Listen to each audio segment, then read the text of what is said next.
Hey guys, it's Spadoodle. You can always go to davidspade.com to look at my tour dates because I bless a lot of cities in America with my hilarious stand-up act. Or you could not go to it and get on my enemy list. Up to you. What we have here today is Michael McKean, and a lot of people know him. He's in so many things. I have a thing with him because we did do some SNL together. We did do a few years together, or maybe 1 year, but we talk about that.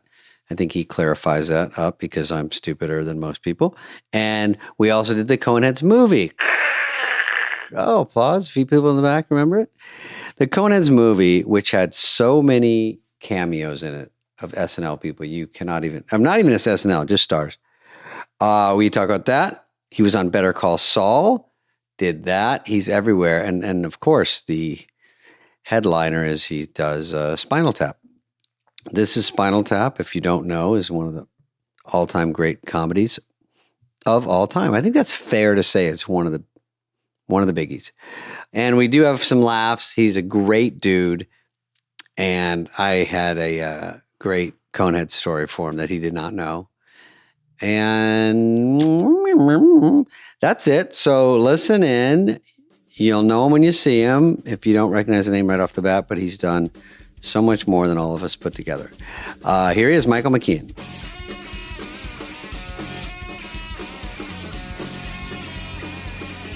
Dana, I'm going to start with Michael, and I'm going to ask him a question that he gets too much because he's been in a lot of stuff, but of course, people focus way too much on Coneheads. Now, when we I were in was so Coneheads, sure you were going to say Spinal Tap. Damn. So nice. we were in Coneheads together. Michael Yeah. was a lovely man to work with, and it was one of my first movies, and it was a lot of fun. I had a lot of fun in it because it was new. Michael had done so many things, but I think he still had a good time. I did have a good time. And do you remember anything from that experience other than there were a lot of celebrity cameos, if you look back? Well, we weren't there for most of the celebrity cameos. Right. I had scenes with you and Dan, and once we got to the planet, we were, in our underwear with the little the collars on our necks and stuff. That's right. Yeah. It was an immigration movie that I never even picked up on that part of it. No, me neither.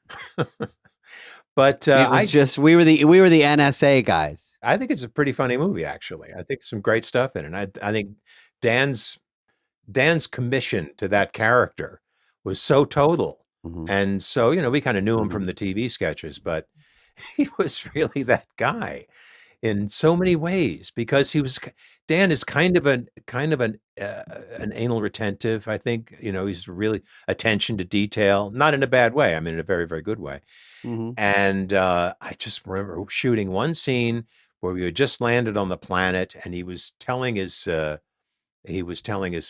superiors, Dave Thomas and the rest of them, telling him about, Right. so and so.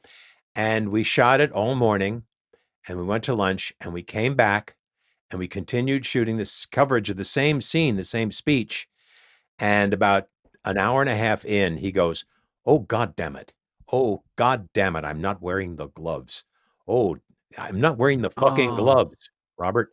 And suddenly we got, we just flushed two hours down the toilet. And he was so apologetic about it and everything. It was like, dude, okay, go again. But I remember that guy, it was really, he's such a clear-eyed guy, and it was a very atypical moment. Like he wrote Dragnet, Yeah. Funniest thing in Dragnet is Kathleen, what's her name? They go to interview this woman. It's like the wife of this guy who's disappeared. Oh my God. Or the landlady. Do you know what I'm talking? Kathleen Freeman. And she has one speech. Okay. And it's the funniest thing in the movie by such a long chalk. I look for it when I can. It's great. Anyway, I'm a living non sequitur here. You guys are trying to corral me Not at all. We're just trying to get our touchstones with you. Here's one of mine very quickly. Okay. Okay. So like Yeah. early 80s, for some reason, Billy Crystal and I had the same manager. I don't know how it happened, but I went in to meet with Rob Reiner, you, Harry Shearer, Christopher Guest, to play the drummer in Spinal Tap. Okay. You probably don't remember. But here's what happened. I came in and I was nervous, obviously, and you guys were so comfortable with each other. And I go, this is not awkward. I'm coming here as the lone wolf and you guys are all friends and I have to walk in here. And so I think maybe it was you who just said, okay, let's go. So then you all immediately left the office. Everyone cleared it out and I sat in there for like a minute and then you guys came in. That's just a gag that, now you're entering my world. I don't remember. You couldn't that. remember it, but that happened. Do you remember me in the movie? I played a mime waiter. Oh, I remembered the meeting, and I thought you were coming in. I had remembered that you came in to be this tap fan who follows us around the country. That was a part that we were casting. And we thought you came across as a little intelligent, a little sophisticated, and not goony enough. So we said, well, when we started doing the other, no, listen, let me tell you who we did cast and then not use was Eddie Deason. Ring any bells? Okay. Oh, Eddie Deason. He was in Grease. The Eddie Deason? The Eddie Deason.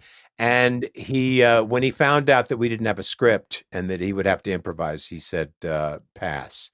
So we pretty much cut the character, but you were very, very impressive. And so we said, this guy's really funny. And when we were putting together the, Billy's, the mime thing, which was something that was written in. So can he be one of the mimes? He'd be great. And so that's what we did. We did that a lot. We saw a lot of people and they didn't, we didn't quite, we were shooting blind, but we found a lot of the characters that weren't even in. Your character didn't exist until we saw you. Put it that way. That's a good thing. Those things are memorable at that age. The kind of a thing that intrigues me was the different British accents you guys did and how accurate they were. Or like Kevin Pollak and we did a British accent for like years whenever we see each other. We played blackjack in Tahoe and tried to trick the dealer doing some combo. Yours is very specific. Christopher's very specific, and Harry. Yeah. But how did you come to your guy? Because I've been looking at some YouTube videos of Spinal Tap, and it's immaculate. Yeah. Chris is legitimate because he grew up. His father was British. And he spent a lot of time. It was like every summer they would go to the UK, and he kind of he knew those things. He's got a great ear anyway. So I just kind of fell into the same line as him. He would go on, and then we had a lot of time to prepare. You got to understand, when we started working on this thing, it was 1979. We didn't shoot until 82, and because we kept running out of studios. And so by the time we actually shot it, we had a real good run at rehearsing how we sound. And Harry brought something different. Harry's, he's kind of a fictional northerner, somewhere unspecific. We always said, well, we're South London, that's kind of what we were going for. So it's just kind of getting good with it. I'm really rusty at it now. And never breaking it. You would just do it all day, right? No, you just go in and out. But I remember when you guys walked on the set and I had not seen you in the full regalia and you were all walking around doing your accents. And it was pretty stunning. It's like, oh, they're those guys. It was pretty potent, the three of you. You remember that we had some actual Brits on the set, or one anyway, who was, the two guys in the band, Mr. Shrimpton and Mr. Caff. Yeah. But we also had Patrick McNee, the amazing Patrick McNee. Is he from the Avengers? Avengers? Oh, yes. Patrick McNee, he was. That's another. Oh, wow. He's yeah. Yeah. He's eaten hog, as they say. I love Oh, all was the he your names. boss or Sir something? Dennis Eaton Hogg. He's the guy who runs the studio. Yeah. So yeah. And who was your manager? Was he really English? Yeah. Oh, Tony Hendra. Tony Hendra is a really interesting Yeah. character. He's was with Cambridge Circus, and he and got another Englishman named Nick Ullett used to have a two-hander act. And then he worked for the Lampoon. He did a lot of the Lampoon stuff. Mhm. Radio dinner and a lot of the broadcasts and on the magazine. A difficult man in a lot of ways. He died about 5 years ago. Eh. Yeah. Oh, we can talk about him. Yeah. Yeah. Yes, we You can. know, you know, I was watching it last night again. Obviously, Michael, everyone's seen it that's has anything to do with comedy, and one of those ones everyone pretty much worships. I won't make you say it. I'll say it. They all worship it. We can say And, it for you. The first time people Yeah. improvise on film in long form was Spinal Tap. It spawned an entire industry, because it's so. Oh yeah, I so mean, obviously it's potent. probably a combo, but you can tell scenes that go along into where you probably just bullshit for a while and take out what works. I'm guessing, but goddamn, some good stuff. Well, they Rob liked a rule of three. If you don't get it in three, and that's three times improvising a scene, kind of knowing what worked last time, and going there, and then Rob directing the camera around a couple of different angles, and so that it's cuttable, and that's kind of the way it worked. And I mean, some things we never heard, we never saw coming, and they just, when Ian says that Janine dresses like an Australian's nightmare, we just said that's a brilliant line. No one could have written that line. It was just, yeah. You got me thinking about Tony. I saw our boss, Fran Drescher. Do you remember that, Dana? At the beginning, Fran Absolutely. Drescher was PR.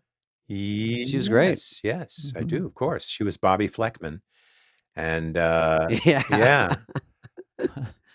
Once you give a character a name, then they become real. That's just got to have the name. Right. But to this day, the one reference I always have, and David probably has, when you're playing a gig, doing stand-up, and you get lost backstage, which is more common than you think. And I go, this is Spinal Tap. We're in Spinal Tap right now. Yep. Happens a few times a year. That was an inspired scene as well, just because it's happened so many times. Where's the stage? Jeff Beck told us that he did a gig at the Apollo. It was B.B. King's 75th or whatever the thing was. And that Beck and Clapton got lost under the stage at the Apollo. And they did have that moment where they looked at each other. Well, we're in that fucking movie now. So any story that starts with Beck and Clapton, I could listen to for a long time. Yeah, we just saw. Can we talk about your music? I mean, you just saw Clapton? No, we saw. Chris and I went to see Jeff Beck about a year ago. It was right before he died, and he played a gig here, and it was, I had seen him a bunch of times, and I was old enough to be a Yardbirds fan, all three of their guitarists, and so these guys, it was amazing to see him, and he just got better and better, invented his own ways of playing the guitar, and it was pretty cool. I'll send you a cool snap of me and Chris and Jeff and Johnny Depp, who also was on the bill that night. It was kind of a cool night. Yeah. So Beck put down the flat pick, played with his thumb, and then used his index finger to do the vibrato. And I had a brother who was a fanatic for Beck. So we were seeing Beck, me and my friends in the 70s all the time. Beck Bogert and Carmen Appice. Yeah. That was Carmen an intense Appice. trio. Those. That's right. Yeah, that was three guys going at it. But with you, it's just a lane that you're in as a songwriter, a musician, and you won an Academy Award for Mighty Wind, right? I won not nominated. A Kiss at the End of the Rainbow was nominated, that I wrote with Annette. How did that song come about? Because for anyone listening who wants to look that up on YouTube, A Kiss at the End of the Rainbow, it's so beautiful. I mean, the melody is stunning. I mean, did you start with just guitar chords and then have Annette come in and sing the melody? How do you get a song like No. that? Because Well, it's it was pretty. kind of an assignment because we had written, Annette and I had written a song for the movie called Potatoes in the Paddy Wagon, which the New Main Street Singers do. And of course. And so Chris said, yeah, that's great. And Chris and I had been writing songs, and Eugene and Chris and I have been writing songs, and everybody individually writing. And so Chris said, you want to have a crack at this? We need a love song that maybe has a reference to a kiss in it, because it's going to be this whole thing about this couple, the Mitch and Mickey couple, and are they going to get back together again? And they had this famous kiss thing they did. So we just kind of started working on it. We wanted something that sounded like it could have been a really old song, that it could have been from 100 years ago, or written by, Tin Pan Alley folk songwriters. But it was sort of, it's kind of inspired by just the simplicity of it. And so we played it for Chris, and he said, yeah, I maybe kind of wanted something that has more like a joke in it, has, that's kind of a funny, this is very straight. And he really liked the song, but he said, and so Jamie heard it, his wife, Jamie, and she said, no, you're using that one.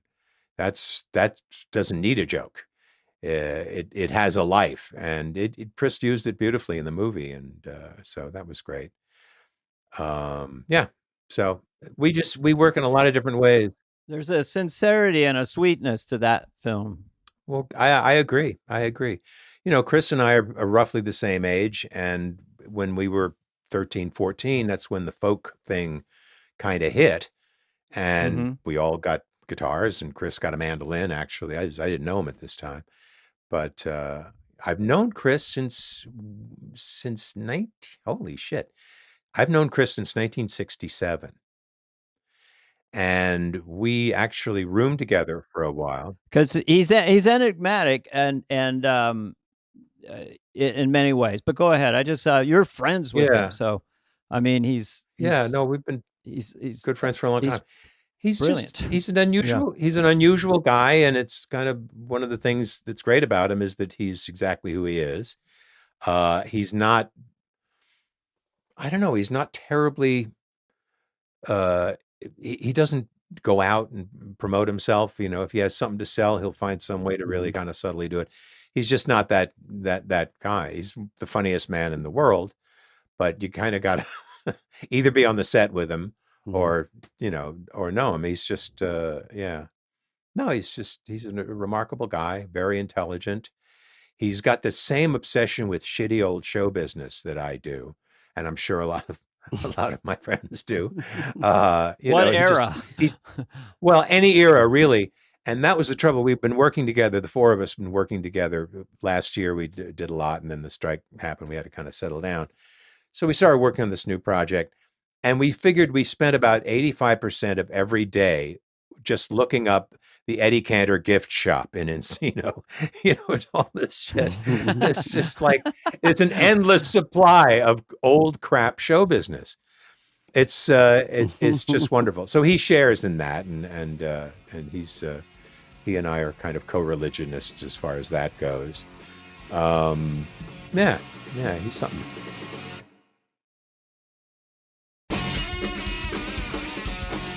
Are there old actors that you guys are obsessed by? Old actors like John Wayne or Errol Flynn, or like which are the ones that? Because I'm obsessed with John Wayne with a friend. Yeah, I've always been a Boris Karloff guy. I always thought he was great, and I always thought he didn't get much recognition as being a really good actor, and he really was. It was just his groove was kind of on the limited side, but he was great. I loved him. And he played Frankenstein, right? He was the original Frankenstein. He was the original Frankenstein monster, and he did it in Bride of Frankenstein. And he wasn't that big as a person, was he? Yeah. He was probably 6 foot. He was probably 6 feet, but they jacked him up on those boots. Because he's immense. Yeah. Fire back. So I could play Frankenstein. No, here my question for Michael was, he was on the show SNL. We're jumping back to SNL. You were on, I think, my year. I think Dana was gone, but you did one full year, and I also saw a monologue from 1985. It was really funny. Oh yeah, with Dana. He comes out and you're hosting, and you go, I don't really do all this stuff. So I just thought, I'm not really a stand-up comedian, so I thought I would do an 18th century Scottish a cappella dirge. So he starts singing and he starts getting heckled, and you remember who's it's such a heckling me? weird one that no, they didn't show it, did they? Yeah, it's Larry David. Oh, it was? Yeah. I didn't see that because it went away. Yeah. Oh, because at the end he goes, "Hey Hamlet, where's Squiggy?" Yeah. Yeah, I thought this is such a weird one. Oh, I love it. Because I thought it was Squiggy or someone. I thought, oh, who's going to be yelling? And that's great. By the way, I grew up on goddamn. Is it true right in that Lemon era Squiggy that you song. were offered to go in there when with Billy and those guys did their year? Yeah. With Martin Short, Christopher Guest. And you turned that down or at the time? Yeah. And yeah. I had just you know what? It just wasn't the best time to be moving to New York. Yeah. Yeah. Mhm. And you know, I kind of wanted to do movies more, and I started doing films. I had many second thoughts about it. But my then wife had a child on the way. We had just bought a new house, and it was just not the time to be spending weeks and weeks. It's not. It's a disruptive show. It's not. Yeah. Yeah. No, I was a working actor. You know, I think in 1985 when I did host, and we did The Folksman for the first time, which we later expanded into the Mighty Wind stuff. I think at that time. One time was really fun, and I don't know whether that season would have. There were so many people on that season.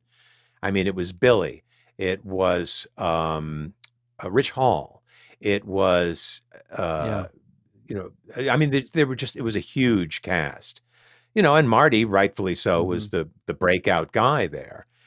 And but other things happened. There's a lot of angst in that season. I'm not sorry I didn't do it, and I'm glad I did when I did. It was a really interesting time. I knew in 1994 that I was being hired because Phil Hartman was leaving the show, and they needed someone to play David Spade's dad. They needed someone. They needed someone who was remarkably older than these hungry kids I was surrounded by. Yeah.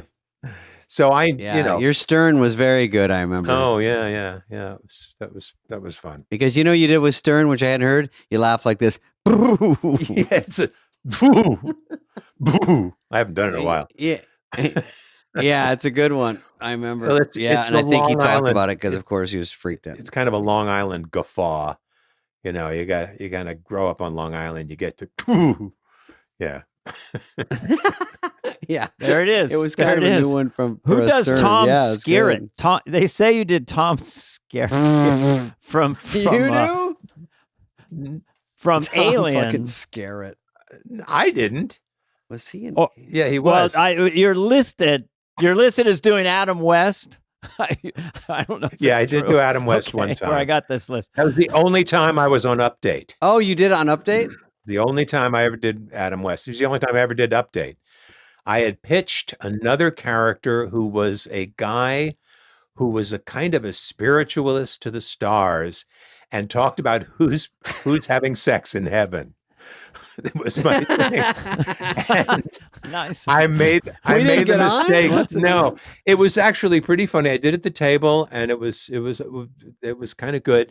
But I mentioned Hume Cronin, who had been married to Jessica Tandy, who had just died. So I did a Jessica Tandy joke, and Lorne was like, too soon. Well, he was kind of too soon, but he's also Hume Cronin's a friend of his because he's Canadian and in show business.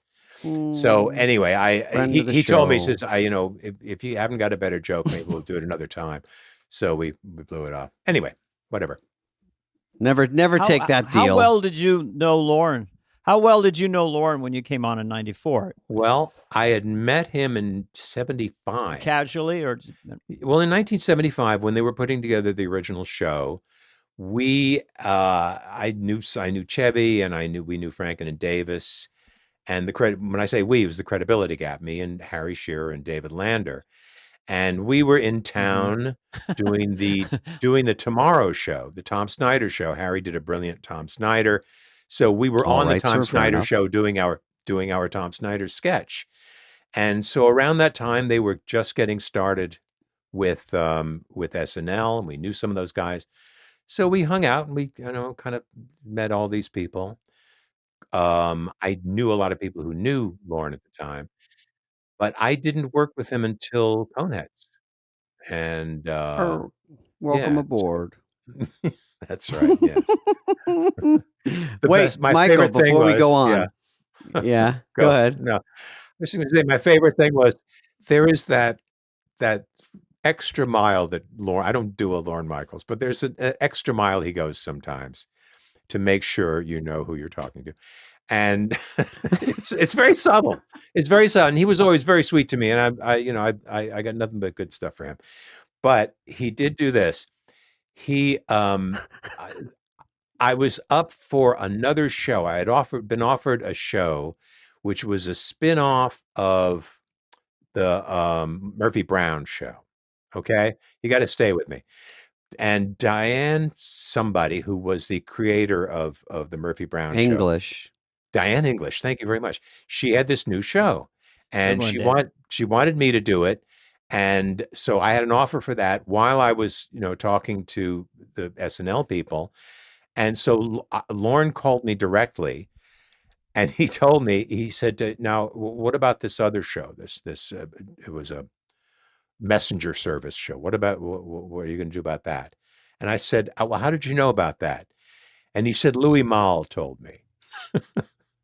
Now, Louis Malle, this French filmmaker who was married to Candy Bergen. Who was doing Murphy Brown. Oh. So it's like he kind of went to Europe for the killing. Yeah, Louis, it's all Louis can talk about is Michael, we're not hearing good things about it. Yeah. Anyway, it might not be. So I said, I've heard it's got some problems. I said I want to do SNL, and he said, "Okay." So that was that.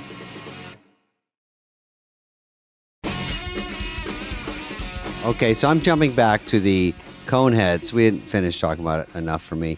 But what happened was there was a story that Dana doesn't even know, I don't think, where I was nervous, new movie, wearing our boxers and T-shirts we play NSA agents, Dana. I don't want to give the whole movie away, but we play NSA agents. Because I've teed it up for tonight's entertainment. Yeah, and the Coneheads are immigrants, so we're trying to get them deported. Yeah. I don't know. I don't understand the movie, but so I just do my lines. And so one does. One day, only Louis Malle's widow. I'm scared on this movie, and I got Michael, and Michael's great fun to work. We were a team in it. We were agents together. So Michael, one day I'm in the trailer, and I have to wear my boxers and the T-shirt. And I said to the PA, I go, "Hey, man," when he came to get me, I said, "Don't tell anyone this, but this is so nuts. This is pure innocence." I go, "I do have chicken pox, but it's covering my shirt. My shirt and boxers are covering it, so I can still do the scene. I just don't want everyone to weird out about it." And he goes, "Oh, cool. Hang on a second." 2 seconds later, boop, shutting down the set. Everyone go home. I was like, I didn't even know what was going on. I'm like, why? What happened? The original COVID. God damn. Wow. Chicken pox, folks. You didn't get it as a kid? You're in your 30s getting late in the game. I pox? was 27, I think, and I had Have you got your shingle shot or? No. It'll come back. It's dormant. We'll talk later. It was so weird that I had it. Michael and I are up to speed on that. Oh, yeah. Anyway, I probably infected everyone. That was too late. But we lost a day of production. And someone told me that was $100,000. It's my fault. I don't remember that.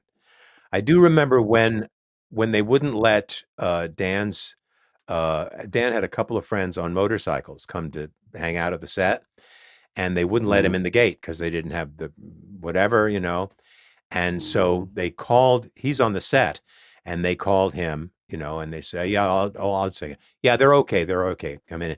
And then they called again. He said, they won't let us in. So he tore off his head. No. Yes, he did. And he shut, Whoa. yeah. It was just like, he really, really lost it. And he went out there to the booth in his ripped off head and berated the guard. It was a great day. You let these Hell's Angels in right now. Okay. I mean, God dang. I gotta tell you, you love. I mean, we love Dan Aykroyd, but one thing's so interesting about you is how much stuff you've done, and they just keep going. Because I dare anyone to go on YouTube, put in Lenny and Squiggy from Laverne and Shirley, and you'll see Michael McKean, and then put on Chuck McGill, the quote worst man in the world on Better Call Saul. I mean, the ranges, even to you, you must look at it and go, it's pretty. Yep. Well, which one is your adoring touchstone between those two? I'm assuming I'm like Spade. Currently, Better Call Saul is pretty recent. I'm like Spade. I do my lines. Like the fifth. No, and you get out of it. It's true. No, well, really early on, I really liked people who came on a different way for every show, everything that they did. People who had, who were really. Mm-hmm. You see a lot of great entertainers are people who can be a lot of different things. Jim Carrey can be the broadest comic in the world, but he can also work real small, and he's a good dramatic actor.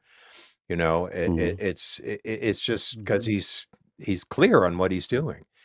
So anyway, I try and stay clear without the use of Scientology. When they say, like on Laverne and Shirley, Michael, they go, I can't believe we have all this stinky garbage. And then, hello, you guys walk in. I was like, are they doing this on purpose? They keep walking in at the worst times. And because I was a kid, I'm like, this is accidentally really funny that they say something horrible. And then these two idiots. Well, they were so aggressive and sudden. Funny. It was always a laugh. Like they're so sure of themselves. They would come in and just wreak havoc and then leave. There was no real, that's just broad, that show really popped, as they say. I mean, it felt lively. Well, it was. And funny. And we only shot it once. We only shot it once just at a time. One take in front of an audience? Never, yes. And it was because it was on film. It was 3 cameras, and they didn't even have monitors. Mm-hmm. They didn't even have the 6-pack that they do now, or the 4-pack. Oh. It was literally the only guy who saw it. The only guy who saw it, saw something like a 4-pack, was the camera coordinator. And everyone else is just these people who grew up, and they, Sheldon Leonard, the guy who kind of sophisticated the 3-camera system after Desi Arnaz and Carl Friend invented it. With Desi Arnaz, yeah. Mm-hmm. And we were on those stages. And so it was all based in those days on just being funny, lively, and they just knew they had it. And do that. They just went for the feeling of it. Rehearse it like a play and do it like a play. Mm-hmm. And, the last pilot I did, Never Again, was about 15 years ago. And we literally shot the first scene of the pilot 9 times in front of a studio audience. Shot it 9 times while the development people were going, I got a better one. I got a better joke here. How about you do? So you're having these mini rewrites on this thing as you go. And by the audience never wants to fucking see you again after nine takes of that. And we shot until 2 a.m. And we wound up paying our extras for another day to sit in the audience and laugh at the stuff that we were doing for the 11th time. And so you can't make anything good that way. It can't be done. Gross. Yeah. So Too many cooks, No, it would strangle it. Horrible. Yeah. I only did one movie without playback. It's the worst. And and it was sort of, I didn't realize it was the last of kind of the good old days. They watched it. It was in frame. and they had it. They didn't know if there's a light flare. They didn't play it back. They just said that felt good. Let's move on. And you're like, got it. Yeah. And it seemed to work.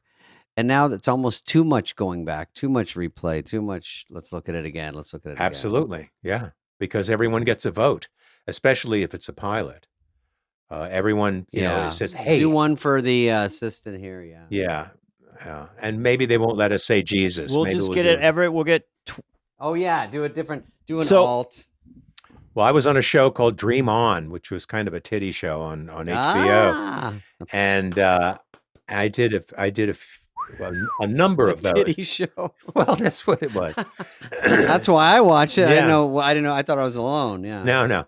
You probably were alone when you were watching it. Most people. Yes, that's true. Would you lock the door? Thank you.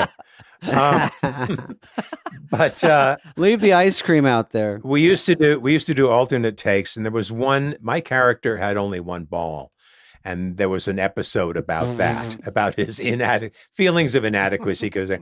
And so I was ranting about. I said, I said the kids at school. They'd say, here he comes, Johnny One Nut. And that was the line that was going to go in. They said, no, we need an alternate. So they wrote me an alternate. I looked at it and I said, that may be funnier.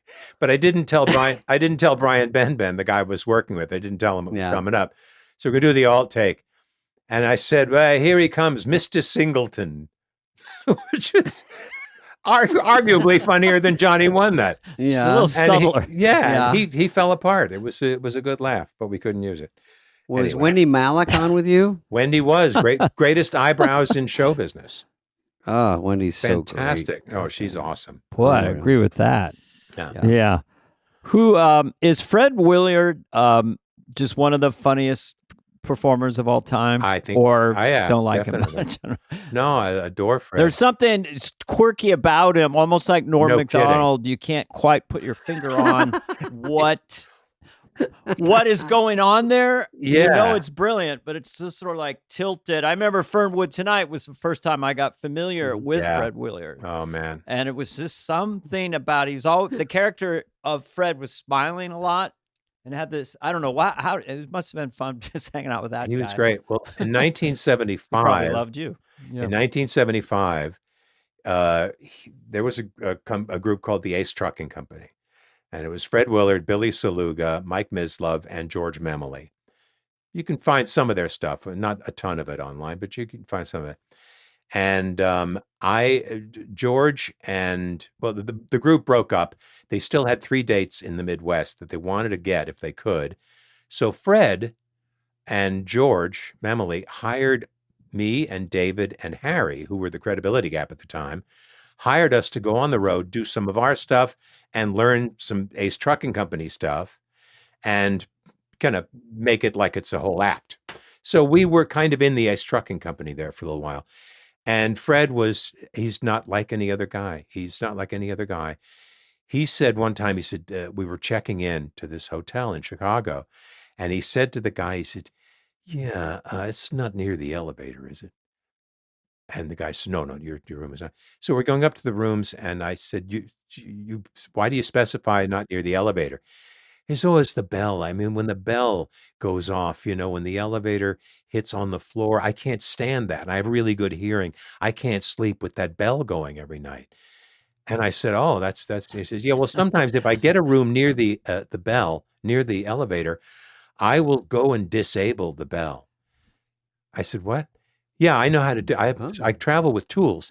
So he has this little toolkit, and he would disable the bell, and he would hook it up again when we left in the morning. And I said, "Do you really do that every time?" He says, "One time." He said, "One time I had to disable the one on the floor above and the floor below because I could still hear those." So he's a man in control of his own life. And he also had a window. He had a window on a whole nother world that we just can't see from here. He was really fucking awesome. Yeah, he's that dude's a crack But up. it's funny. I mean, he must have looked around almost like a Peter Sellers movie when he had the tools, like looked around the hallway to make no one and had to get the elevator to stop to get in there. I mean, it was a James Bondian or some kind of There's a whole leap. Mission Impossible. Yeah. What's the quirkiest thing about you, David Spade? Oh, get a pen. I'm so nuts. But I think Michael got me at a pretty crazy time because SNL, I was probably losing my mind a little bit, and then I go into Coneheads, which was a little more contained. One time, Michael, we had a. Why do I keep having? All I remember is Coneheads.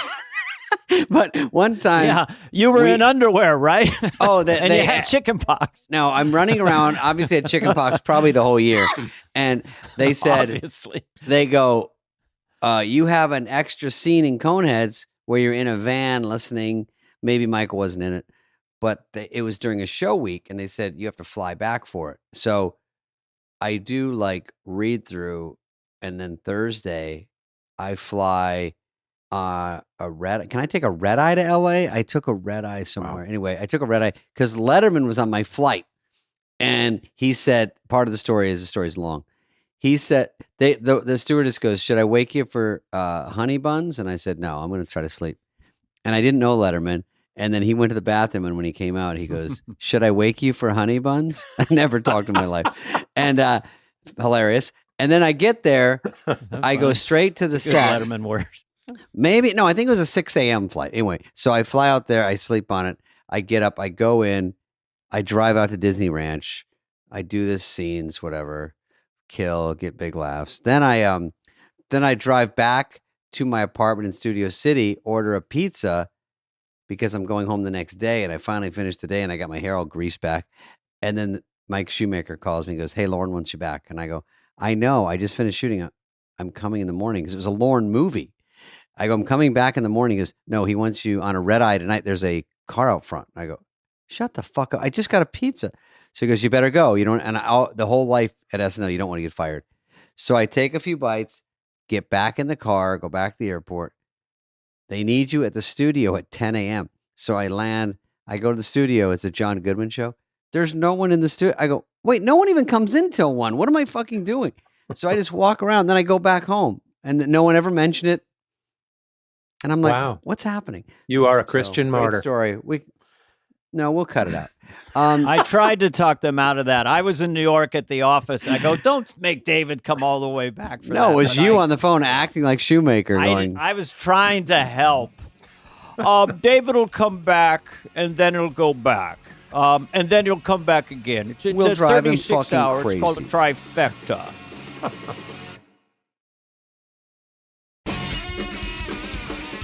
Michael McKean is humble, so I know what it's like to get compliments, but I have to say this scene that you did, because I looked it up on the stand. We have Chuck McGill with the electric magnet paranoia thing, and that's as good as it kind of gets, I think, for film acting. I mean, what did you think of that scene? Did you ever look at it? Did you know you were in the pocket? Did Odenkirk try to ruin takes that were really good? it. You know how Bob is. That's No, he's going too fast. Oh, you're so good. no. It was. I knew. I got called. I was in New York. And I was doing a play in New York. No, I wasn't at this point, but I was in New York, and the director of the show, Dan Sackheim, the director of that episode, called. And he says, "You want to talk about this?" And I thought, "Oh, does that mean it's going to be hard?" And he said, "Well, have you looked at it?" I said, "Yeah, it's a ton of stuff, and it's like a 4-page speech, basically."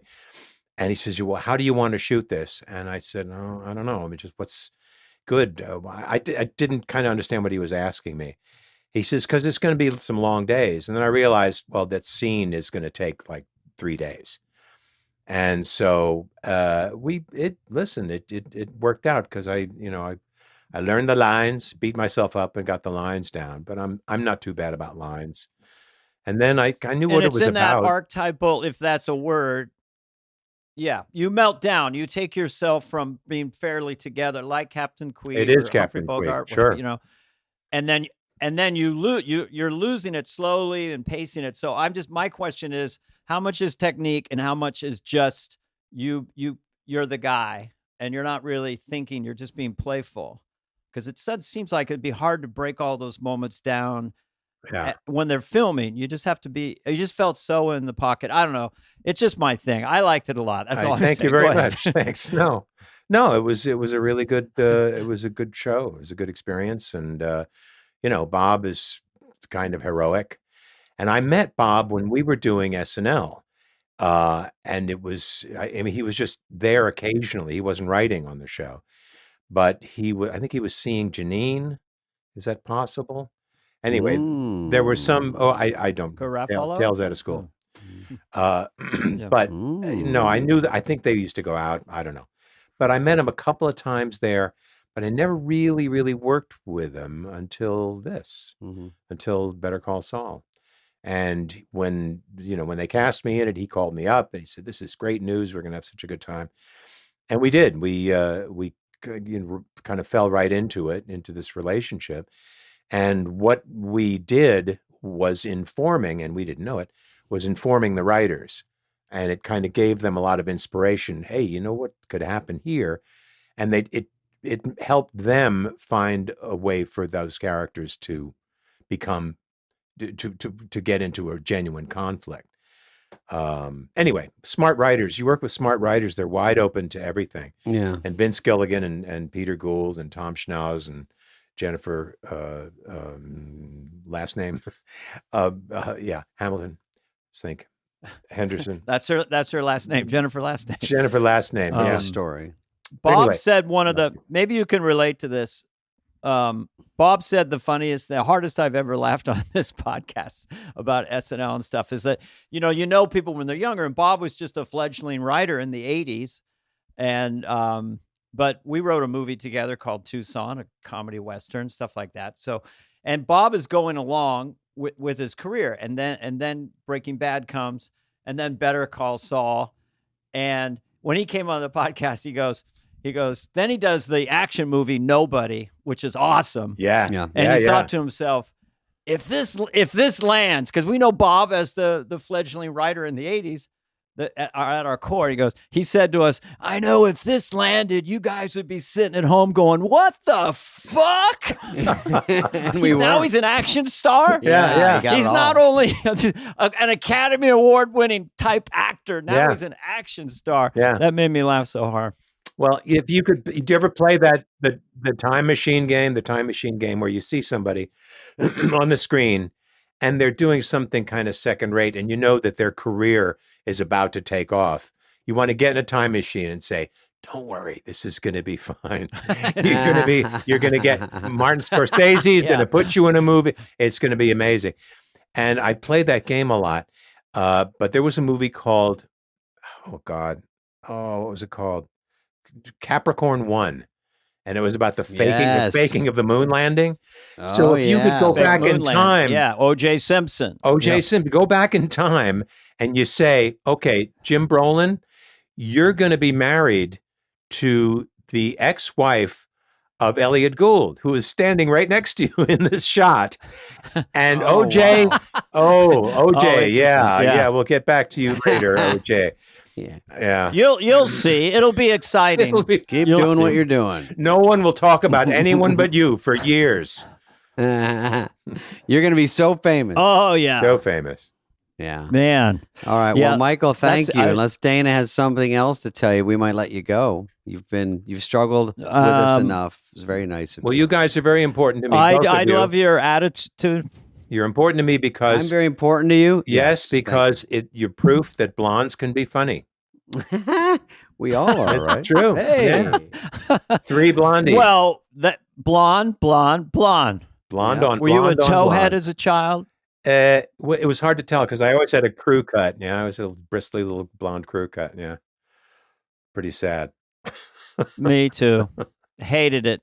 Hated having a crew cut in the 60s. Studley in that SNL monologue in '85 killed it. You betcha. That wasn't my sweater. Looking skinny. Good job. I don't say this with all of our guests, but some. But what I would say to you is, what can't he do? Yeah. I don't know. I can't sleep. He will host a show. He will. He can't sleep, Dana.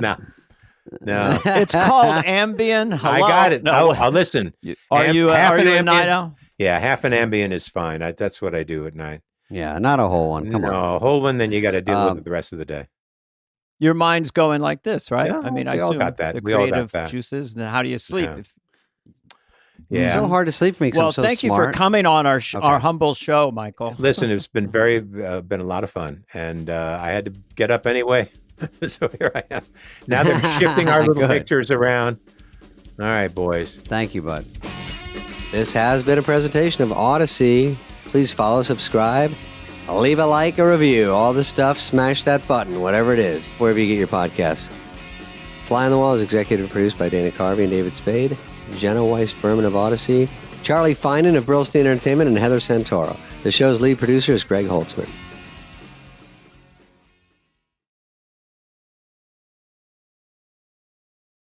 Great dude today, Dana. Mike Birbiglia. I'd like to buy a vowel. Birbiglia, yes. Birbigs, known as... Birbigs. If you don't have time, you say Birbigli, and you lose the A. Save time. Yeah. Mikey B. By the end of the podcast, we were very good friends. Mikey B. has a new special on Netflix, The Good Life. Mm-hmm. He's one of the great storytellers we have out there. And he'll deep dive into his methodology about having a theme where he can go kind of serious and funny. It's very interesting. Yeah, explains a one-man show. What's the difference between a stand-up set? Went to Georgetown, did a comedy contest early on. I did at ASU also. So we had that. Oh, we talked about that. We kicked and scratched about that. He's a sleepwalker. We make fun of him for that. He does sleepwalk, and there's some danger involved, and it's a long story. And it's something that's been a big part of his zeitgeisty material. Right. And if you don't know him, he's a well-respected comic out there in the New York circuit. Give it a listen, and you'll know him more. We like to get people on here that you may not be a household name yet, but very close, and sure he will be. He writes, he directs movies. He did a Sleepwalker movie, and he's working on a new one. So he breaks down his methods for us. Yeah. And we have a bunch of laughs. So stay tuned. Oh, whoa. Wow. As I live and breathe. Yeah. As I live Has and anyone breathe. ever told you that you kind of, when you smile, there is like your long lost cousin, Bob Odenkirk, just in this. Oh yeah, I just thought of that. I do get Odenkirk sometimes. We shot a pilot once for CBS like 15 years ago where he played my brother. Oh, okay. So I buy it. So oh, I is guess that I the was one just that didn't observing. go? That's the one that didn't go. Yeah. We heard that saved your career getting away from Bob. Yeah. Whatever happened to him. And Nick Kroll. Yeah. Exactly. He was I like the too. executive that passed on it. I mean, if it's something like that, you just say yes. Even if the show sucks, you go, yes, let's get all these guys under a deal. And then you start changing it or whatever you want to do. That's right. Sometimes I think that. I go, why are you passing on this package? It's too good. Did you think it was bad? Because, I know Bob Odenkirk fairly well. And he would be... comedy is really, really important to Bob, to say the least. Thank you. No, it's great. No, you guys are so funny. He's awesome. He said the single word non sequitur, but since you're smiling and you know him, the single maybe funniest thing that's ever been said on the podcast. Because we knew Bob when he was like an underling. He was like on SNL and stuff. But I always loved him, and he's a writer, but he's kind of struggling. It's in his book. He comes on our Zoom and Better Call Saul was kind of like, he knew comedians have like, what the fuck, Bob Odenkirk. Now he's like winning Emmys as an actor. And then when he did Nobody or the fighting one, what was that called? Yeah, Nobody. Yeah. And he said to himself, if this thing works, man, you guys are going to be going, what the fuck? Yeah. And everyone He's an action star now? It's just like, because we know Bob from before. So it's funny. And there's a sequel, Dan. We're going to let you talk in a sec, but I just want to say. No. We don't need to do that. No, I mean, Odenkirk, he came to the filming of The Good Life because he's in town doing Glengarry Glen Ross, and he's just like a deeply supportive person of, I think, comedians. He's just really good to fellow comedians. Yes. Good dude overall. if I'm not mistaken, he wrote Living in a Van down by the river. You are not mistaken. You Yeah. are not Gave mistaken. one of the biggest gifts to SNL. By the way, do you remember when we met? This will be a really quick story. You may not. I opened for you in Rhode Island at a college. Is that what That's it is? it. But I was on some kind of doing a little mini tour zone. I had a friend of mine, Mark Pitt, it was my opener, and no one told me that they booked an opener. So when we showed up, they go, "This guy Mike wants to go up," and you don't come off like a cocky guy. You're kind of unassuming. I go, "Oh no, what's this fucking guy going to do? What's he going to do? We really need him. I didn't know you. Do we really need him? Oh yeah."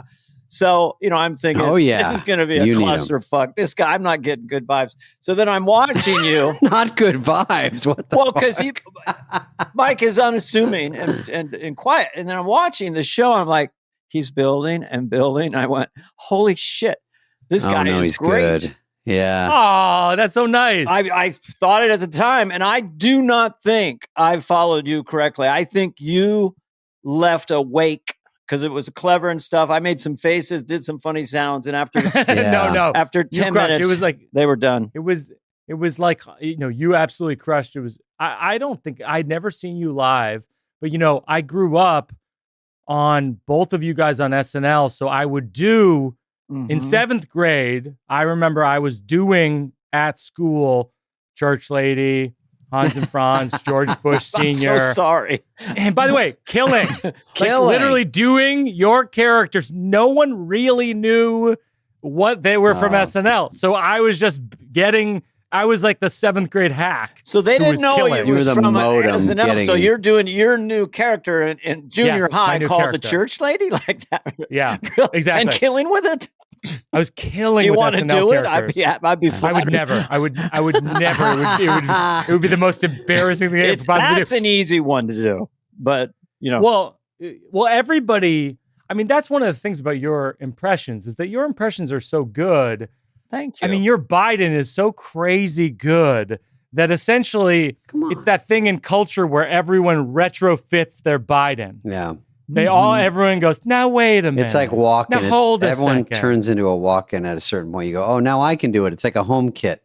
And guess what? And by the way, it was the non sequitur. Guess what? And by the way, guess what? The fact of the matter is, I'm not getting around here. I'm being serious. I'll knock you out, Jack. Get your facts straight, Jack. I'll beat the hell out of you. Take my he calls people Jack. Yeah. How would I have known about the cancer? They couldn't have known. They don't do checks for that kind of thing. There you go. What if they knew about the cancer for 4 years? It's like another thing. They're like, what? There's another thing we kind of spaced out.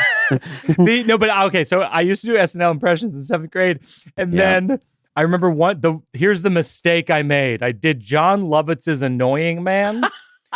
And if people don't know the character, he just shows up. Yeah, Dennis shows up to Dennis Miller's update, and he just goes, annoying man. He puts his fingers around his eyes and shit. I did it to this guy in class named Kenny, who was tough. And I go, Kenny, annoying man. Fucking, I don't know if I can say curse. You can't curse. Socked me in the face. Socked me in the face. Bleeding in science class, 7th grade. And I never did Annoying Man again. Don't you love the character? The name of the character is who the character is. Yeah. I just love that. The Annoying we Man did too much of that back then. I think Sandler was Crazy Spoon Man. And he had a crazy spoon. Opera Man. We had a lot of mans I on the love show. Neville on the Head Productions, man. I don't think they do it as much anymore like that. Just straight up, here's what it is. What do you think, Mike? Just building it out from who the people are. How comedy is started, because we would have little jingles like he's massive head wound, Harry, or Lyle, the effeminate, heterosexual. And when I was out there, I asked them, and they said, "Oh, we don't do that anymore." Well, I guess it's out of fashion, but to me, it's so funny to lay it all out like that, present it. I think my favorite analysis of SNL through the years, because I've watched it since I was a kid. I still watch it. Is when Seth Meyers said every single episode since the beginning of time, some of it is great, some of it's terrible, some of it's okay. Yeah. And it's never changed. Very true. No, it's never changed. That's why we don't have a plethora of other live sketch shows in America. Except now they're going to do one in Great Britain, I guess, Saturday Night Live and jolly old London. So, but yeah, it's not easy, and you're humiliated half the time. You kind of just it didn't really happen. It didn't happen. The audience knows it didn't happen. Lorne Michaels know it didn't happen, and you kind of just blew it. I made a movie. I don't know if you guys know this. I made a movie called Don't Think Twice years ago about Michael Keegan, Gillian Jacobs are part of like an improv group where everyone's best friends. And then one of them gets cast on like a Saturday Night Live type of show called Weekend Live. And then everyone else doesn't. And it's about what happens in friendships when people realize they're not going to get the same thing. Did you guys have that when you guys got it? Yes. Sure. Yeah. That's the whole, that's going back to the improv and seeing people you saw. And now you got a heat on you. And, but I watch people do it before me and after. So it's always just an odd, and then you get on SNL and it's the same thing. People get in sketches and all their stuff gets on that week and yours does. And you go, hey, good job. Go get them. Yeah.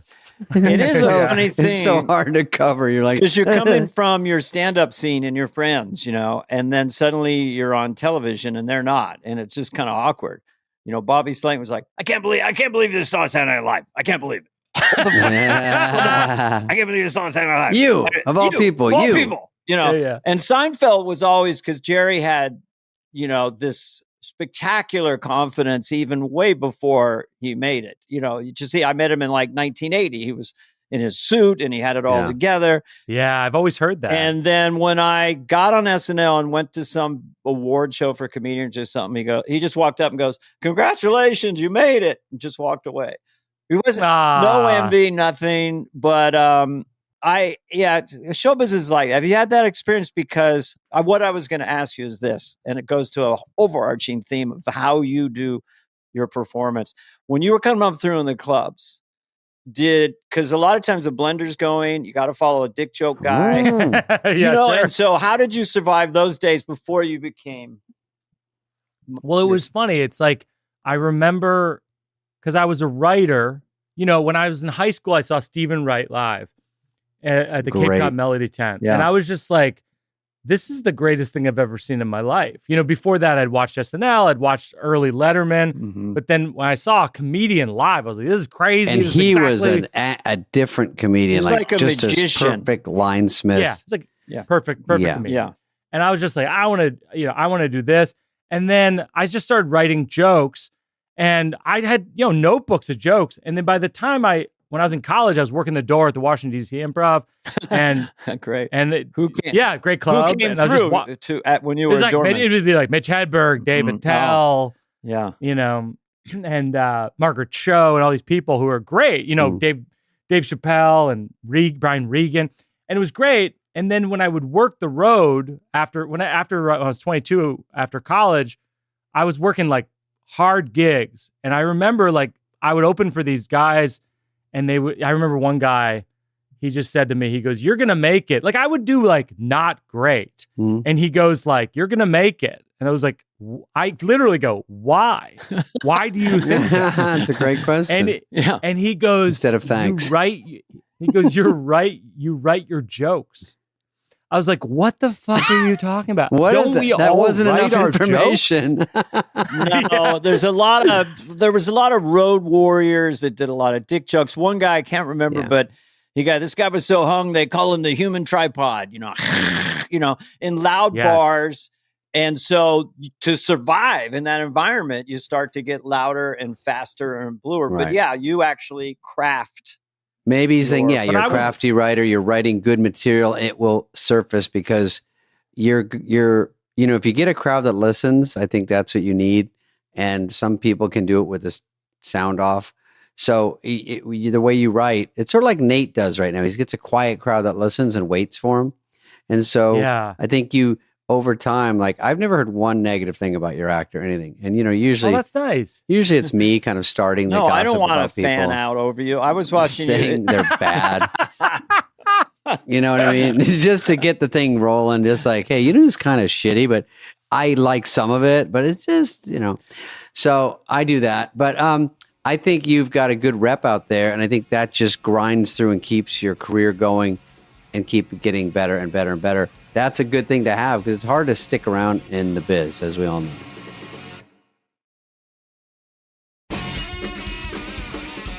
I'd like to make an observation about that in a minute, but first I just want to know about your first set, because everyone remembers their first set.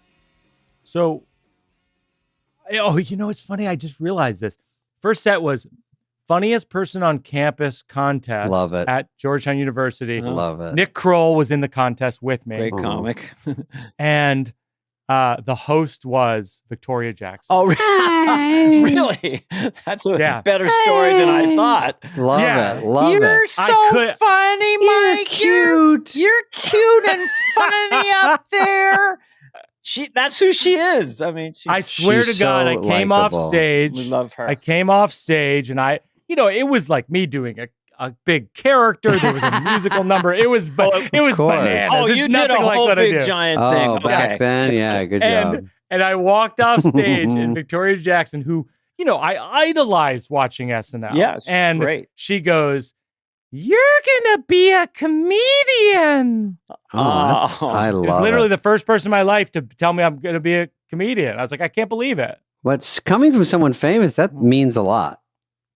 It was great. It was a crazy experience because she on SNL, she would obliterate. Yeah.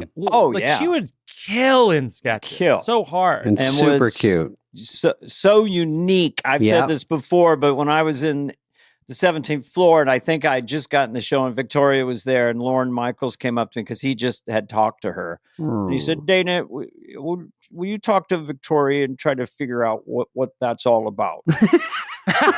Because what does that mean? There's something funny there. She's playing a character, but she wasn't. And that purity bounced off the screen on SNL. This innocence, this true innocence about her, but so what I was going to observe about, because we have stand-ups on this show, and as a stand-up, I'm pretty much good with a great stand-up for about 15 minutes, as Spade said at the 50th, I get the general gist. We know how but with you, and there's others, but it's personal. And so there's a through line and a story. I know, and I want to ask you about stand-up versus one-man show and the blurring of that. But I found myself really compelled of this idea when you tell maybe a story to your daughter, you make up a story, then she pauses and says, and then what happens? And so you subtly ride this narrative. And then you go for this moment, where you just land a somber moment about your dad. You just say he felt sad, and it just sits there. And I'm like, so you're also balls out funny all the time. So it's very interesting. I found myself like, I'm literally going to finish it. I only got halfway through today because thanks, man. I want to know what happens. So it's anyway, that's all I had to observe. I'll let you guys talk now. Well, that's definitely the goal. Like what happened was when I was in school, I was studying film and plays, like how to write screenwriting and playwriting. And I thought for sure when I got out of school, like being a delusional 20-year-old, I was like, I'm going to be a screenwriter. Yep. Of course, everyone wants me to write films. All of Hollywood's waiting. They're all waiting. Everyone's just looking for scripts. Hurry, get out of school. And so and so then the closer I got to graduation, the more I would talk to people in the business or adjacent to the business, and they're like, yeah, no one wants movie scripts at all, especially not from you who has no credits or credibility. And someone said to me, and I thought it was good advice. They were like, you should just keep doing stand-up because you're working the door and you're pretty good at it. And then eventually you'll be able to make movies. And so along the way, I started kind of merging playwriting and stand-up into a thing. And so when I think of the shows, I think of them kind of like what you're describing, like movies. Like in a movie, you have to have the scene lead to the next scene, so then the next scene, so then the next scene. And if it doesn't have that propulsion, you just shut it off. Like, so Right, people that's definitely fade out or Well, you're something. surviving laugh to laugh. Then the ultimate opposite of this. Yeah. And Yeah, but then I go, like I think where I met Spade was over at the Comedy Cellar one night, like maybe a year or two ago, and that's where I work out the joke part of it, because like because that's important too. Like you have to have the jokes work in isolation with audience members that aren't there to see you. That's the goal. That's true, and then because it's different than stand-up, because stand-up is literally like if you go 30 seconds without some sort of laugh, you're like, what's going on? But if you have a one-man show and you're doing it like a story, you can have ups and downs and parts that are sort of dramatic. Is that what you're saying, kind of? Yeah, and like, I was lucky about, 15 years ago, 17 years ago, I met up with Ira Glass, who's the host of This American Life on public radio. And he kind of taught me how to shape individual like 8 to 10 minute stories. And I was doing this Moth storytelling series in New York. And so over the years, I got kind of hooked on this idea of like, oh, if you can have the jokes work and the story work and the larger show work, then like it's kind of a magical thing. Who else is doing what you're doing of your generation? I mean, I know you knew John Mulaney, or John Mulaney and Nick Kroll and stuff. And is anyone else? Because it seems like you kind of stick out in this way right now. Well, if you consider yourself as a stand-up, but you're also a one-man show guy. So, well, I produced Alex Edelman's show, which is called Just for Us, and it's definitely kind of in that vein. Okay. I mean, like. Jacqueline Novak. I produced Jacqueline Novak's show, Get on Your Knees, which is a little bit in that vein. Yeah, it was at Largo a lot, like in the last few years, and really funny. And title's a bit, leading. Billy Crystal had, I think it was called 1,000 Sundays. That's right. Billy Crystal does it really well. Had a narrative. Yeah, he's fantastic. John Leguizamo does it, who's really good. He's another one. But like the format is actually really big in England. Like Edinburgh, like I went to Edinburgh Fringe Festival a few years ago for the first time. I had never gone. And I was like, oh, like 100 people are doing shows like this simultaneously, but it's just never really caught on here. Yeah. Because with stand-up specials, I don't know now, but a few years back, it'd be like, you'd have maybe a current event chunk, or you'd have relationship chunk. And then you might have driving in cars, and how dogs are different from cats. And it would be sort of an archetypal kind of, and then when it's one through narrative with all its different tributaries, I don't know. It sounds fun. If I wasn't lazy and went to college of San Mateo, I would do what you do. Dummy alert. You should though. I mean, you have a lot of great raw materials for it, because you had that whole health scare in the a few years ago. Like the things that you could talk about are endless. That's true. All right, thank you. That is true. I've distilled it now to just kind of going back to sounds and trying to get people involved with abstraction. So it's a wholly different course, but I want them, like in junior college with my friends who were stoned, I would do a Star Trek bit and it would go on for 10 minutes and stuff like that. I've just I've gone full circle. You can do your thing about the hospital and play all your organs. Just give them all like a little personality. Hey, man, it was a bypass. 2 words that don't belong together. But he got 1 out of the 2 arteries right, so he's 50-50. You can't judge it. Listen. So, that'll keep you in the NBA. I mean, in a way, Shandling did it to a degree, right? Like he was very personal. It didn't have an arc necessarily, but like it was just very personal. That's it. When it's personal, that's also another thing that attaches. If it's just abstract jokes, but when it's personal, I don't know, who do you like out there right now? And I was going to ask you about this phenomenon of people in the last 6-8 years playing stadiums or arenas. Like it was not so common 20 years ago. So what is that about? And would you like to play Madison Square Garden?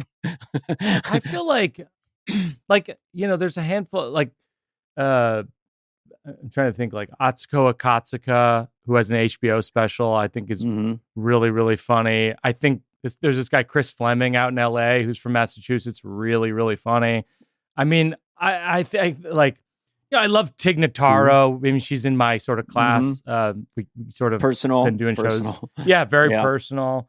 But yeah, it's weird. The stadium thing feels like it's got to end, right? I feel bad when I go, I'm going to Tempe next month, and people are like, oh, Sun Devil Stadium? I go, no. I'm playing a theater. They're like, oh. I guess a lot of people are playing Sun Devil Stadium. Like, a lot of people are one. One guy is playing, I won't say who he is, he's playing Nebraska. They're setting up the whole state? In the north border of Nebraska. They have speakers all throughout the state. That's good. So he's booked Nebraska. That's a pretty big state. I hope. Wow. I would play the Four Corners. I saw, I think, one or two shows at Madison Square Garden of comedy, and I was just kind of like, yeah, I don't know. It doesn't allure me, but I like I filmed my special at the Beacon Theater. To me, that's like the perfect big venue. Yeah, it's like 2,700 seats. Would your acts work in a big 10,000 seater? Was it the same thing, or is it too small to listen to? I have trouble. I think with screens, I mean, because Nate is similar in some ways, but I think the screens must do it, I suppose. Otherwise, how? Yeah, because I opened for Jon Stewart years ago at Merriweather Post Pavilion. That was like 9,000 people, and it was good. It's just like you're playing for television. Yeah. Right? It's like the screens. It's like you're just projected and you're onto pausing a 40-foot screen. Yeah. I think it's great for your pocketbook, but it's not. I mean, if money wasn't any concern or anything, what is your favorite size room just for you having fun? I mean, what's funny is in LA, I don't know if you guys go over there much, but like Largo, I think Largo is the best comedy room. 300. Yeah. Unbelievable. And then in New York, the Comedy Cellar is unbelievable. It's 140 seats in a basement. Yeah. I really think that just the compression of the energy, and it feeds around. And so for me, especially because I'll just get into some rhythm, and if I'm getting that energy, I'm just going to keep riding it, with some character. And so I do like 100-seater, 80-seater, low ceilings, for fun. It's fun. Yeah, like my favorite thing I've ever done in comedy is like being at the Cellar and Chris Rock pops in and you're seeing him in front of 140 people like work out new ideas. You're just like, this is the craziest thing. It's like a fantasy sequence as a comedy fan. Yeah. That's the fun of the Cellar. I think is wide. It's about 3 feet deep. And like if you go to the restroom in there, I think Colin was on last time I was there. And I had to go pee, and I'm like, no, because he'll see me for sure. It's just distracting. Like you have to walk right in front of him and everyone, and it's so small that it's too obvious. I have a question about that table the comics sit at. That's always curious to me. Who's allowed at that table? That's a really good question. Cellar. I think even barely the comics are allowed at the comics table. Yeah. I would say some of the comics are allowed at the comics table. No, I mean, I love that place. Table? It's here's what I'll say. It's one here's table. What I'll say. There's an auxiliary table. There's an auxiliary spillover table. Yeah, there's a spillover. Okay. I think that when I was in my 20s and I was playing there, I would get, it's the early 2000s. I would get murdered by, Patrice O'Neill and Bill Burr and all those, Colin Quinn. Like it was all the tough crowd guys, Greg Giraldo. Yeah. And they would just rip me to shreds. I mean, it was a different You mean era. if you sat there or they would just give you shit? That's who was sort of... Yeah, if I sat there, they would just give me shit. I love it. Or even like Jimmy Norton was like that. He was in that group. And I love these guys. But like back then, like, because I was like this wide-eyed kid. It's funny. I remember one time, Todd Glass, who I know you guys know Todd. He's a brilliant comic. Funny. He was visiting me in town. And he came and he saw those guys just rip me apart at the table. Like, and he couldn't believe it. Like, I don't think he'd ever seen anything like it. So and he was like, why do they talk to you like that? And I go, I don't know, man. I'm new, I'm young, whatever. And then he brought up you, Spade. He goes, the only other person I saw this happen to was David Spade, because when he came to LA, he was immediately really good and young, and he got a lot of stuff fast. And so people like came at him really fast. Is that true? I've never That's even sort asked of you. the way of the world. But yeah, that was at the Improv. And the worst part was I was like, they're like, you're doing a movie already? I go, I guess. Aren't you supposed to? Is that... I mean, I've done 5 sets. I've paid my dues. But the Improv was a place where, like, it goes back to you saying you want to write movies, but to do stand-up was good advice, because you have to somehow be in front of people doing something, because people won't see you when they go. People in my acting class are like, oh, I don't do commercials. I don't do soap operas. I don't do this, or TV shows. You go, if you're good, they will find you, but you have to be in front of something. You could find someone good even in a commercial. You go, or they just catch your eye. You have to be out there. And to stand up, you get to be at the Improv if you get on, or the Store now, and the Cellar obviously is very famous. But there's always someone, even if it's other comedians, like they might be writing something. You know who'd be good? This guy, because you're in front of them. And so I got stuff because casting people would just drift into the Improv and go, oh, I wasn't even here to see this guy. But they'll just grab somebody and go, oh, they'd fit. You know, we should. And that really helped me. You did not look like a regular stand-up, David. You know, you had the long surfer blonde hair.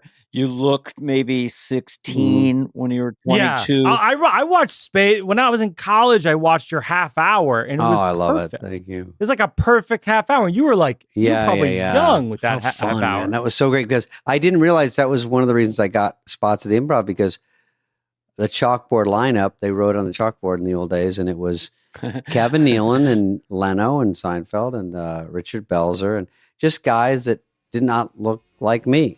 And I was just from Arizona. I was 20, and I had long blonde hair. So I think Bud Friedman was like, "Oh, we need one of you. You just look different. Just get up there and mumble around. I don't care." Oh, sure.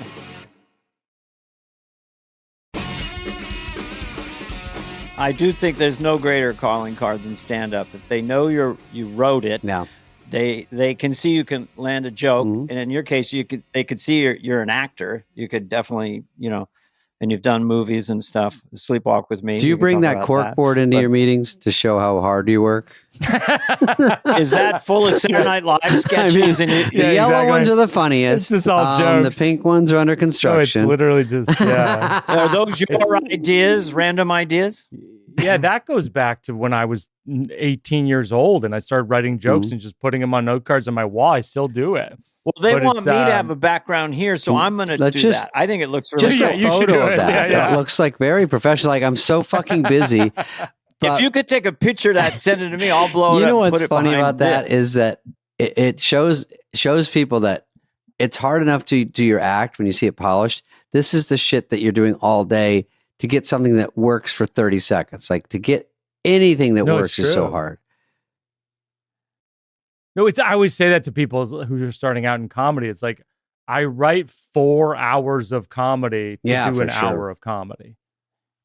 And even now, when you have a good feel for it, and before you'd write something, it'd be like a random thing would work. But now you go, I think in my head, this will work. I did that last week because I have to work on new stuff. And I'm like, these 3 will work. And two didn't. And I'm like, why at this point do I still not know for sure what will work? It's so confounding sometimes.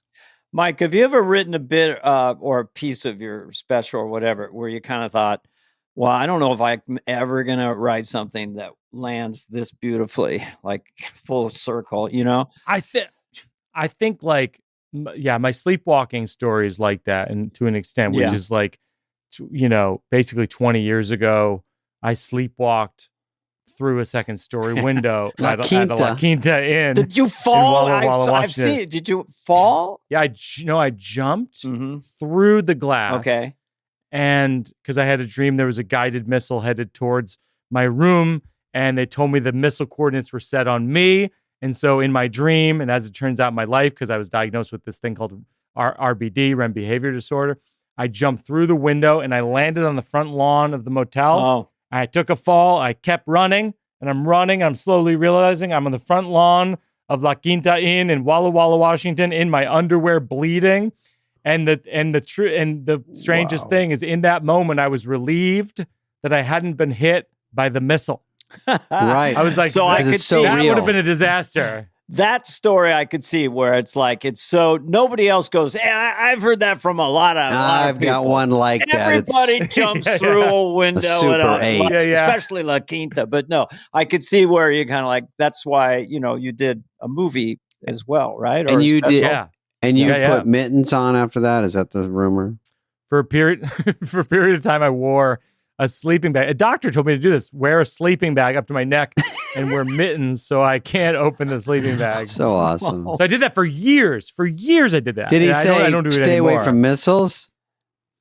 He said stay away Yeah, from that's missiles probably and the the sleeping smartest. bag as well. And Yeah, maybe think about the Holiday Inn next time. I don't Maybe Yeah, the yeah. first I don't- floor. I don't trust La Quinta. So one thing I'm kind of curious about you because I don't know in specific, like you in your career, like when was the first time you knew, okay, I'm going to make enough money. This is now my job after you graduate college. Okay, I'm good. This is what I'm going to do with my life.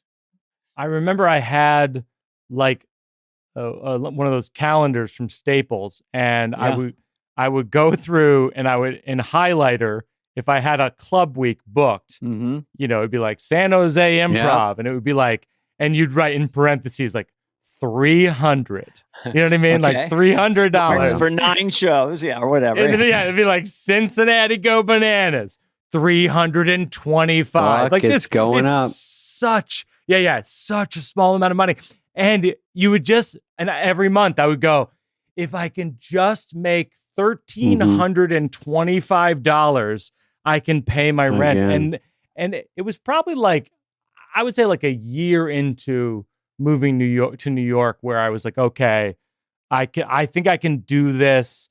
And then, But were you going in and out of town? yeah, I was driving my mom's station wagon that had like 130,000 miles on it. To gigs. all A over lot the of them on the East country. Coast, thank God, right?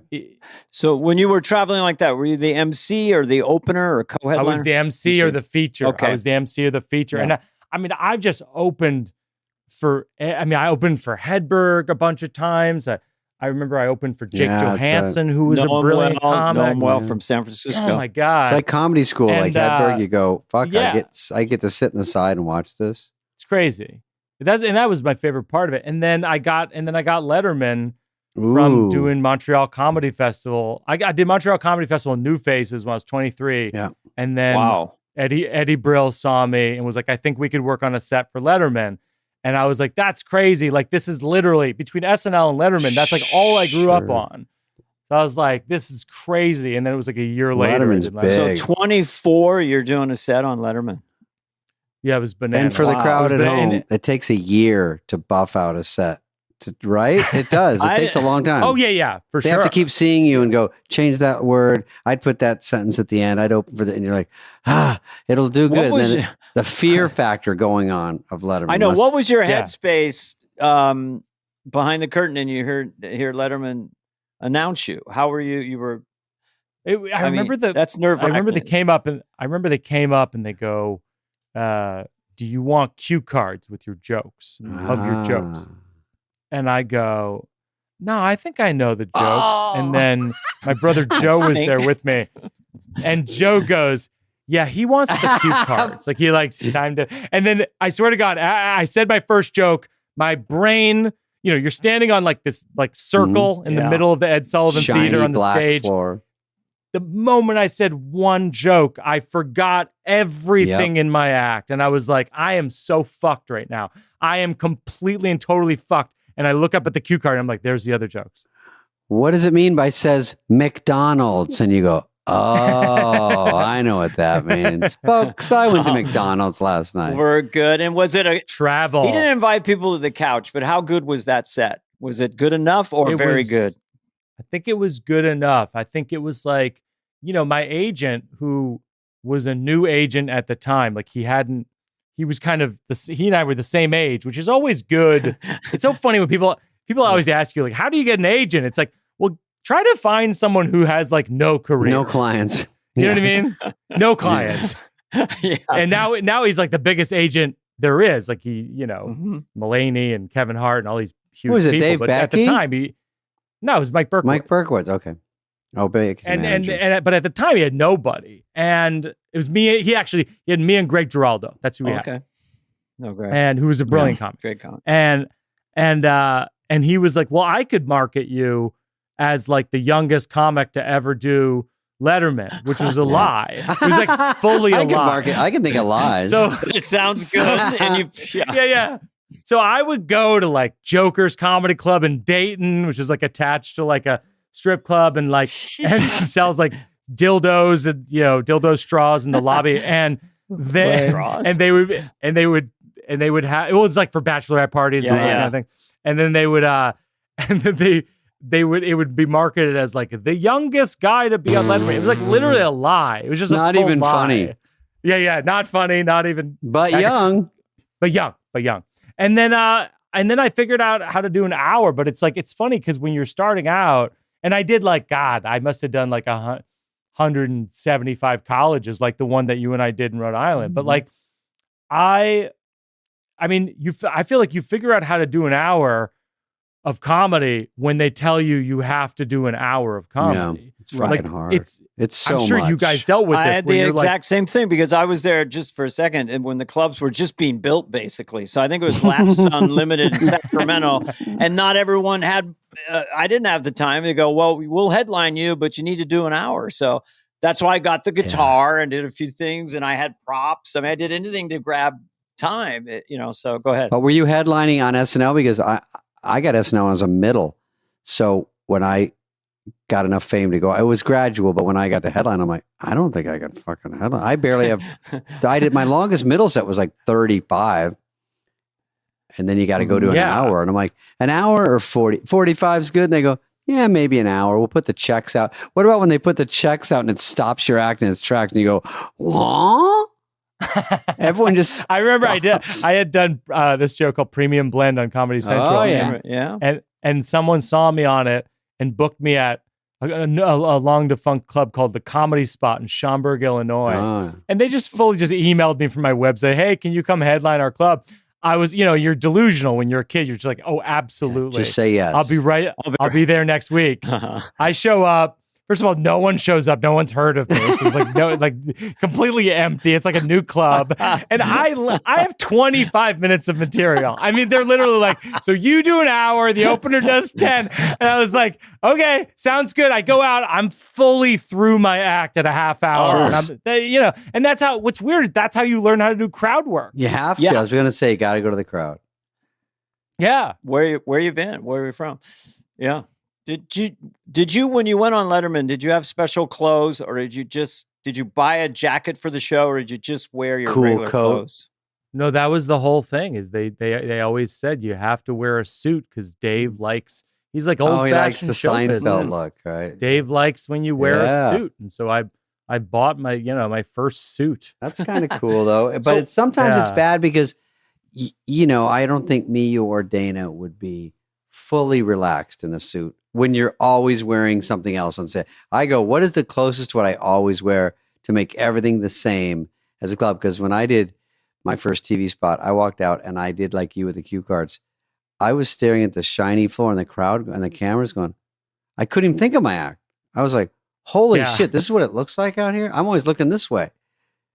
And then I'm like, deer in headlights. And they're like, go ahead and go. And I'm like, oh, okay.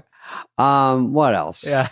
I had a related thing with you, Spade, because I remember hearing you talk about when you would do Hollywood Minute on SNL and the people were mad. Because you're making fun of real people. Yeah, they weren't really pulling for me. He started an industry, kind of, Yeah. Like, I remember doing a show on one of those VH1 Talking Heads shows. Yeah. And they were like, what do you think of Huey Lewis in the news? And I'm like, blah, blah, blah. He sucks, whatever the joke was.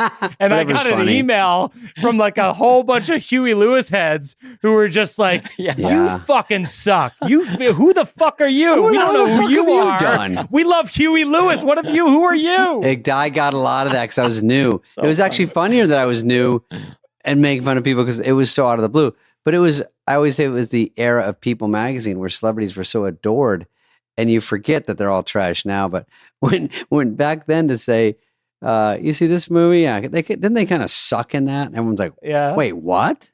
Why would you just said they were bad in something? And you're like, yeah, my friends went to that. It fucking sucks. Boy, it's and you're like, this is how real people talk. But they went, Ian, you know who helped me with Hollywood Minute? Bob Odenkirk. Oh, did he? Yeah. Oh, it's hilarious. That's sort of the secret of Bob is he's like a silent killer. Yeah. Right. And he's like super nice Midwestern. Yep. And then behind the scenes, he's like, actually. And he's smart. And he said, maybe frame it like, we were trying different things.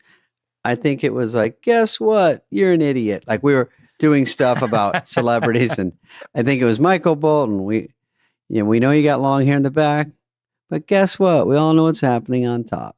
Because it was like really thin up here. Bob Odenkirk, and I think it was Smigel and myself, but they had, and I think it was primarily Bob, the grumpy old man that I did on SNL. Was the reverse of what you would expect, because the guy's like, we didn't have flame retardant sleepwear.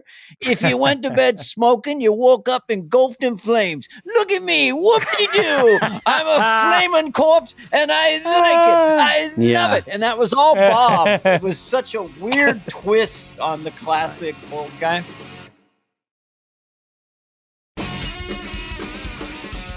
I just wanted to insert for a second because it's in my head that wearing suits on talk shows.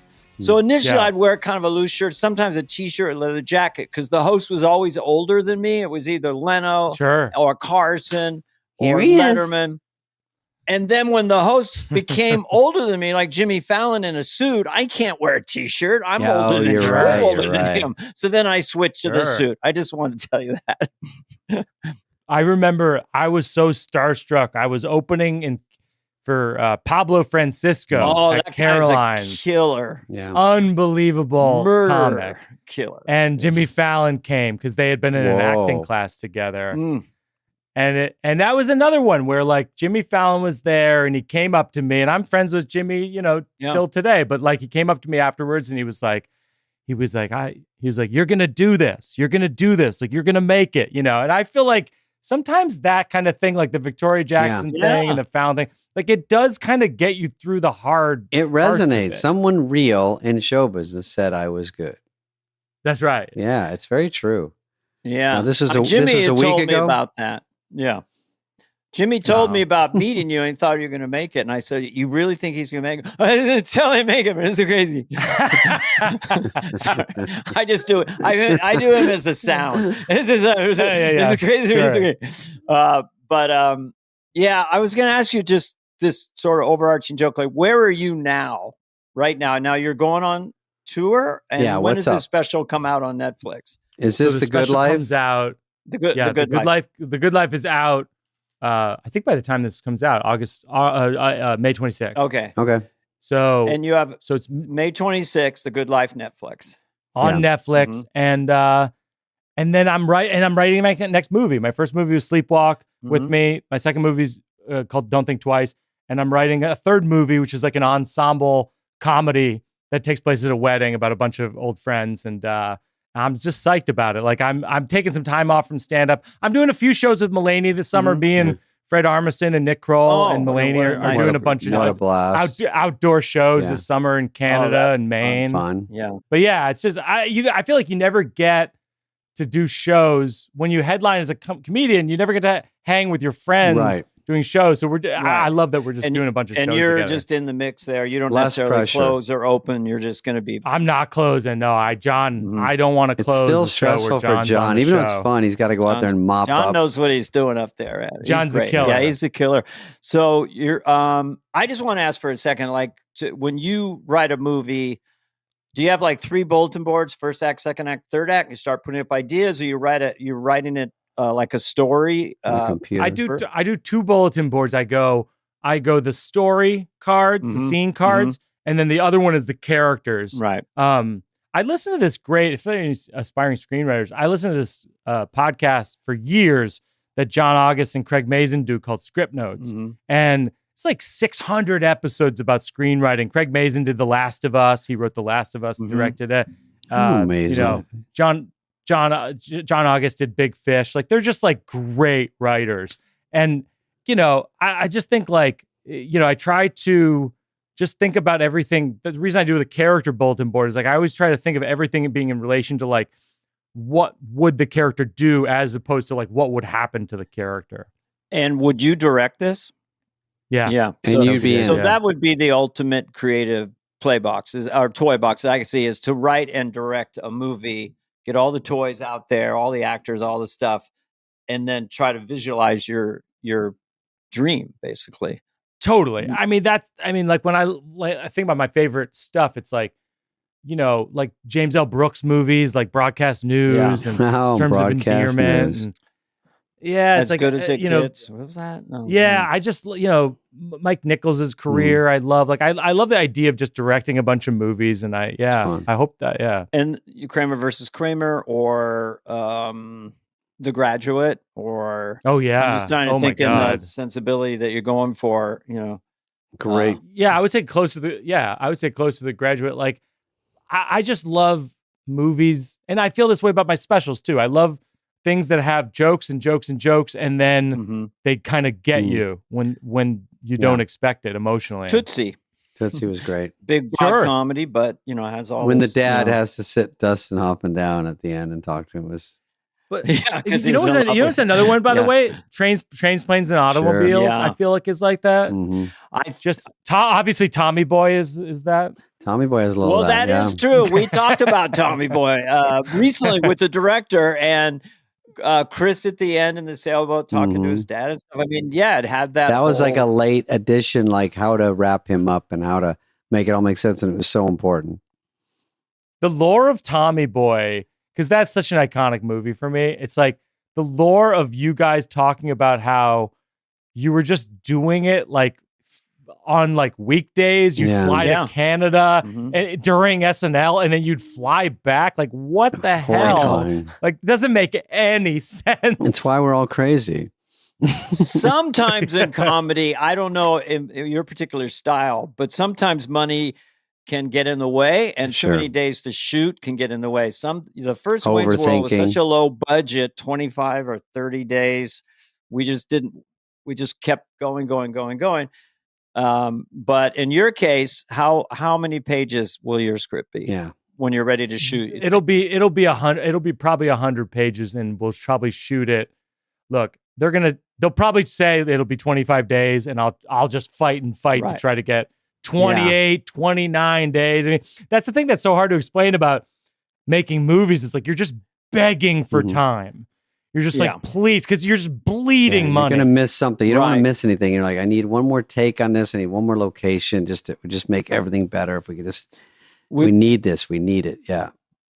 Would you have somebody like do a rough edit after every day, like a really quick digital edit so you can kind of see what you got? Our editor was this guy named Jeffrey Richmond who actually edits Severance, which is a brilliant show. And he would do assemblies, but a lot of it would be he'd be like, hey, if you can go back into the kitchen and shoot a thing where she says, like, I don't have the hammer, that would really help us have this whole fucking thing make sense. That's better than reshoots. I mean, exactly. If the kitchen set is still around, you know. Exactly. Yeah. So basically, just to sum up on this internet, it's like you're busy. Life is good. Yep. Good life. Netflix. Right now for you creatively, it seems like you're very engaged and excited about this movie and everything you're doing. You know, and you have plenty of work. I'm excited about the special. Yeah. I'm excited to make my next movie. And I'm lucky. You know, I live in Brooklyn with my wife and daughter. She just turned 10. We had like a birthday sleepover this weekend. The girls watched Clueless. It was great. I mean, it was just like, is that 90s Clueless? One. Yeah. And see, those John Hughes, all those movies you can show as your daughter and as they hopefully 10, they 11, like 12, them all. 13, Pretty in Pink, all those movies.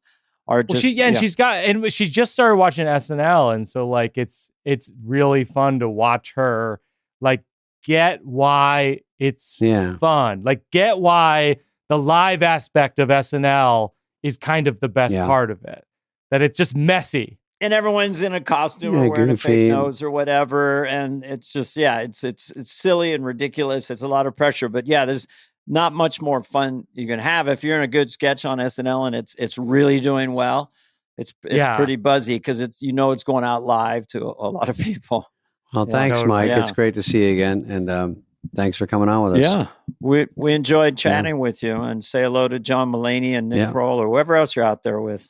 All right. Thanks a lot, you guys. Just love the podcast, and I am honored to come on. Appreciate I it. appreciate Thank it. Great you. chit-chat. Now I'm going to go watch the rest of your special. Amazing. Thank you. All right, be well. All right. I'll see you guys soon. Take care. This has been a presentation of Odyssey. Please follow, subscribe, leave a like, a review, all this stuff. Smash that button, whatever it is, wherever you get your podcasts. Fly on the Wall is executive produced by Dana Carvey and David Spade, Jenna Weiss Berman of Odyssey, and Heather Santoro. The show's lead producer is Greg Holtzman.